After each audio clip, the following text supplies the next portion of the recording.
More states are pledging to send National Guard troops to Washington, D.C. Tennessee is the latest to announce 160 guardsmen will head to the district. 6 Republican-led states are now committing soldiers to the crackdown. CBS News Justice correspondent Scott MacFarlane joins me now. And Scott, the White House has said these troops may be armed. What impact are National Guard troops having on the ground right now?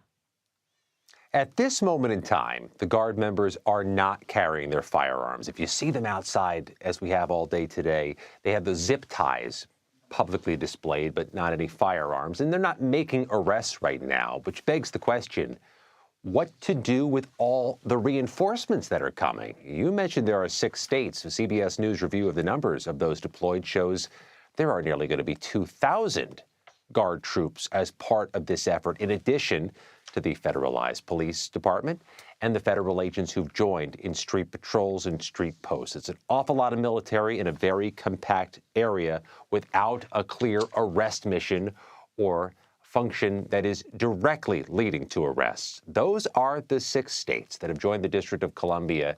Nicole, it's just a lot of bodies, and the mayor is saying, we could use extra police. We don't need troops. So what happens next? A couple different things. Well, first of all, the clock ticks. There is a 30-day limit on this entire initiative, the federalization of the Washington, D.C. Police Department. The National Guard is at the direction of the Republican governors, and the D.C. Guard is at the direction of the President of the United States. That could be expanded beyond 30 days, but Congress would have to approve an extension of the federalization. That seems unlikely to be charitable. But also, the White House has left open the possibility that these National Guard members could eventually be carrying, eventually be making arrests. That could change in the coming days, and that would almost certainly inflame tensions that are already growing over the militarization of an American community. We know the White House has released some new numbers about the number of arrests that have been made in the city. They are touting this operation so far as a success. What are we learning from those latest statistics?